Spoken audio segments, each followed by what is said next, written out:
All right, welcome back to another Hometown Highlights, and we are back again with Kevin from Slag Wars Season 1. Hey, Kevin, how are you? Hi, I'm good. How are you? Not too bad. So, excited to talk to you again because we just had the second episode air and you Yeah, got sent home. Spoiler I alert to did. everybody. So, I'm I glad that we did. get to catch up and recap this. So, how's Yeah. things been since the last two episodes since we last spoke? Yeah, it's been great. I've been getting heaps of response. On my OnlyFans has been going crazy. Um, and I'll be releasing a song on Saturday, so it's been crazy. Yes. So at the end of the episode, that you rapped a little bit for Sophie and Rebecca, and that's part of the song you're putting out, right? Yeah, it That's is. amazing. Super excited to hear that. I got to hear a little bit of it before, so You I'm did. excited for everyone else to hear it. So Me too. let's just recap from your experience on Slag Wars. Go back to episode 1 a little bit. So you did the Hmm. the pole dance foreplay challenge and you did really well in that. You didn't win it, but it's all right. You twerked your little Yeah. butt off. Yeah, I And then did. we and then we moved into the passion project with Levi, and Yeah. things were a little rocky there. It didn't seem like there was much connection. And then No, there wasn't. in the next episode, we find out why there was that kind of disconnect. Levi wasn't as Yeah. comfortable. What are your feelings on Levi going home in the second episode?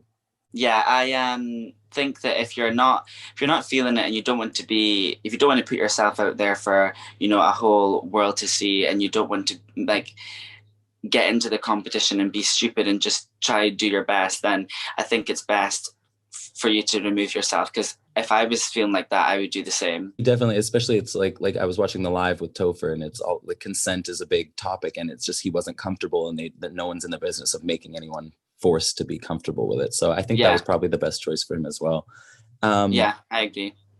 backing up to the beginning of the episode, Tyrese and you are having a conversation and they open up to you about being non-binary and what it's like being a person of color and, working in the nightlife and all this and that. How did you feel about them opening up to you? Was it a relief for you that they felt comfortable, or talk a little bit about that? Yeah, it was really good that they could feel they could speak to me about that, because I'm quite an open book, and I'll listen to anybody if they've got something to say, or something, a story they want to tell, or they've got something in their life they want to share with me. I'm that kind of person that I'll easily speak to them about anything. So it was really nice that they felt that they could speak to me about that, and I felt that made us closer.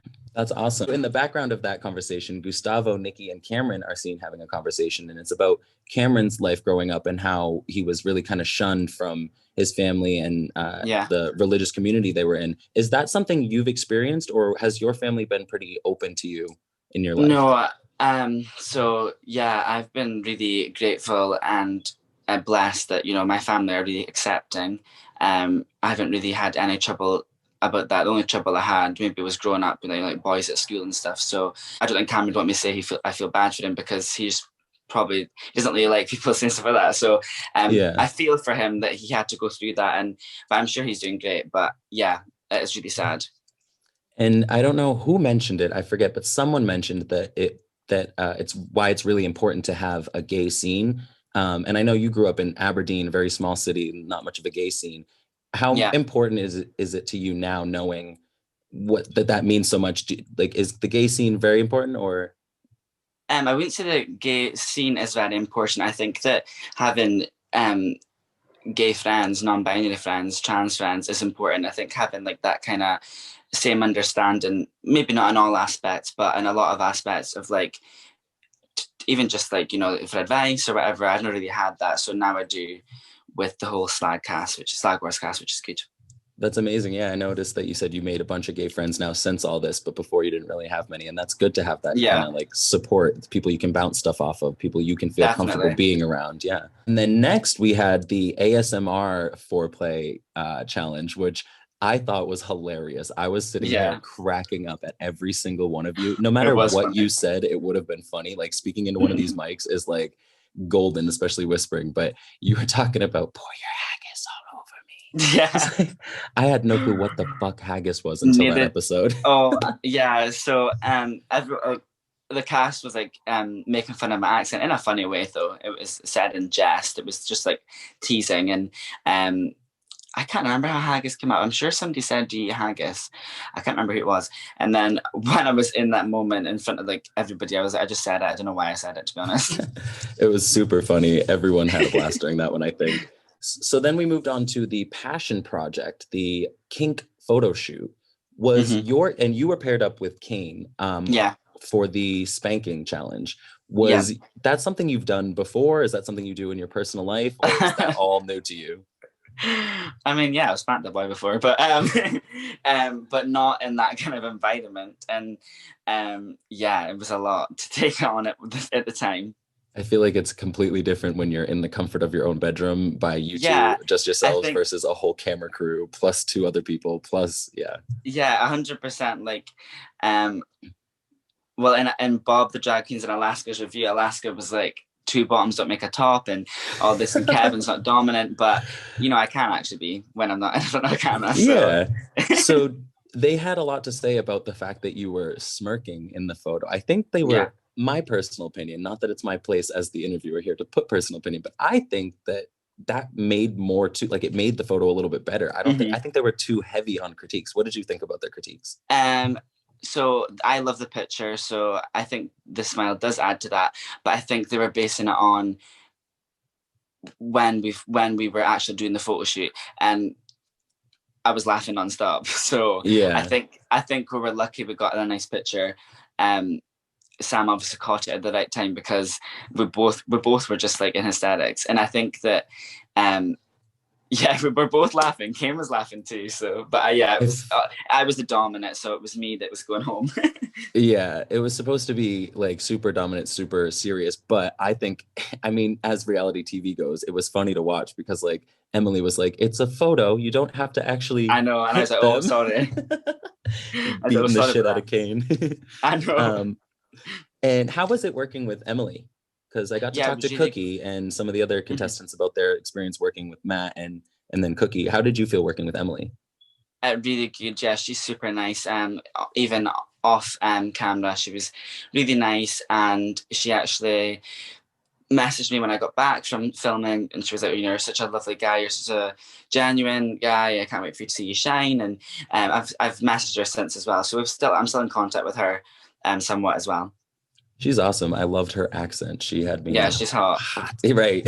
She is Do hot. you think she could have directed you guys more? Because when I spoke to Cameron, he was like, well, no shade to Matthew, but watching Cookie direct Gustavo and Nikki, I feel like my director could have been hands-on. Well, I did. When I watched it, I felt like that, but you know, I don't know. Yeah, and maybe in the moment, yeah. But then we were first up as well. That probably added to it Okay. as well. All So I right. don't know if, I mean, people mentor people in different ways. So do you know what I mean? I Yeah. wouldn't give shade to Emily because I love her. It's Yeah. I don't think it was either. I mean, not yeah, really her we'll leave it job there. to tell me not to gender. Yeah. It's my job to not be an idiot and keep laughing. Yeah. I think if anything, Cookie wanted to win so badly that she was like, Yes. all right, I'm going to tell them this, put your foot here, do Yeah. that. And she was like, we're winning I this. mean, Nikki would smash it anyway. She's like a pro. That's what I'm saying. It was Nikki. So it was like she was ready for Yeah. whatever came her way with the lips Yeah. smeared, eye makeup smudged. Um, and Sophie came back this episode. We weren't sure Yeah. if Sophie was going to come back based off of the first episode, but obviously it's the Cock Destroyer show. They have to come back. But what Yeah. was it like when she came back? I was really glad that Sophie came back because obviously we weren't sure if she was going to come back, and she was obviously really distraught that she had to send people home. So when she came back, I was like, yay, because obviously we need Rebecca and we need Sophie. Yeah, it wouldn't be the Cock Destroyers without them both. So that's Exactly. amazing. And so at the end, we spoke about it a little bit, but you are releasing a song coming out on this upcoming Saturday. Yeah, so December 12th, I'm releasing a single called All Up on Your Lips. All right. And you wrapped a little bit of that for Sophie and Rebecca. Do you mind if I play an exclusive snippet that'll also be releasing the day of this interview? Yes, you can. Yeah, sure. Perfect. All up on your lips like Kevin. So turn the shade up cause it's Kevin. All up on your lips like Kevin. So turn the shade up cause it's Kevin.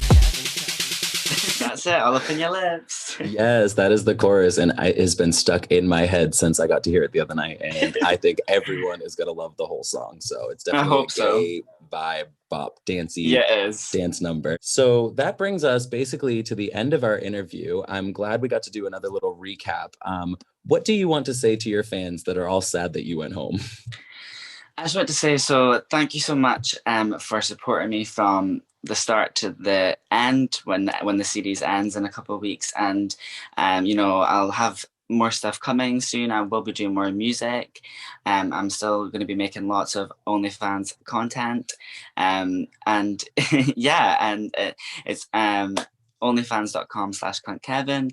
My Instagram's cuntkevin, my Twitter's cuntkevin, and my SoundCloud is cuntkevin. But All Upon Your Lips will be on all streaming platforms on Saturday the 12th and about 12 p.m. UK time.